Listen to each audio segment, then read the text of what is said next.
कांग्रेस ने आरएसएस की फंडिंग पर संगीन सवाल उठाए हैं। जी हां, कर्नाटक के वजीर और कांग्रेस लीडर प्रियंक खड़गे ने इल्जाम लगाया कि आरएसएस के पीछे बड़ा मनी लॉन्ड्रिंग रैकेट है। उन्होंने आरएसएस को आईन और कानून के दायरे में लाने का मुतालबा भी किया है। प्रियंक खड़गे ने यह बयान बेंगलुरु में एक किताब की रोनुमाई तकरीब में दिया। वो कांग्रेस सदर मल्लिकार्जुन खड़गे के बेटे हैं। ईटी की एक रिपोर्ट के मुताबिक प्रियंक खड़गे ने कहा कि आरएसएस से तकरीबन 2500 तंजीमें वाबस्ता है। वो अमेरिका और इंग्लैंड जैसे कई ममालिक से पैसा इकट्ठा करते हैं।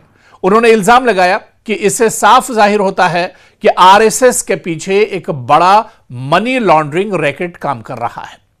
प्रियंक खड़गे ने आरएसएस के फंडिंग के जराये पर भी सवाल उठाए हैं।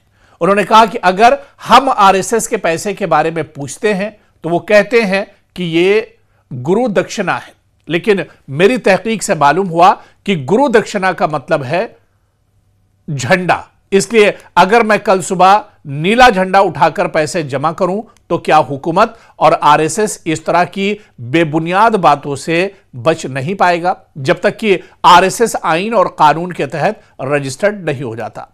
आरएसएस टैक्स क्यों नहीं देती है, इस पर भी उन्होंने सवाल उठाया।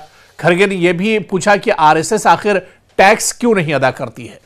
उन्होंने कहा कि वो हमें अच्छे शहरी बनने और इनकम टैक्स अदा करने को कहते हैं, लेकिन वो खुद इससे मुस्तस्ना रहना चाहते हैं। ये कैसे मुमकिन है? हमें यह सवाल पूछना है। रामायण और मजहब पर तबसरा भी उन्होंने एक तरह से किया। उन्होंने कहा कि हालिया मजहबी मबाहिस को भी निशाना बनाया। उन्होंने कहा कि सियासी मकासद के लिए रामायण की तशरीहात को तोड़ मरोड़ कर पेश किया जा रहा है। कांग्रेस लीडर ने कहा कि वाल्मीकि के रामायण एक चीज है और अब जो कुछ हो रहा है वो दरअसल अलग है। सियासतदान और मजहबी रहनुमा मजहब के बारे में अपनी मर्जी के मुताबिक बात करते हैं। कोई मजहब तशद्दुद की तालीम नहीं देता।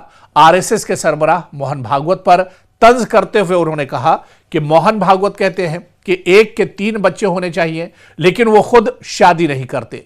वो दूसरे लोगों के बच्चों की परवरिश की बात करते हैं। बीजेपी अंदरूनी और बैरूनी तौर पर मुख्तलिफ बातें कहती है और गरीब बच्चों को सड़कों पर भेजती है। आरएसएस के रजिस्ट्रेशन पर भी उन्होंने सवाल किया। उन्होंने कहा कि दरअसल आरएसएस के रजिस्ट्रेशन पर भी तनाजा है। आरएसएस किसी बाकायदा कानून के तहत रजिस्टर्ड नहीं है। आरएसएस के सरबराह मोहन भागवत ने भी यह बात उस वक्त कही जब इस मामले ने काफी बहस एक तरह से छेड़ दी। तो कुल मिलाकर कांग्रेस ने अब आरएसएस पर सवाल उठाया है और कांग्रेस के इस लीडर ने कई ऐसी बातें आरएसएस के बारे में कही है जो बुनियादी तौर पर एक तरह से आरएसएस को कहीं ना कहीं कमजोर करती है।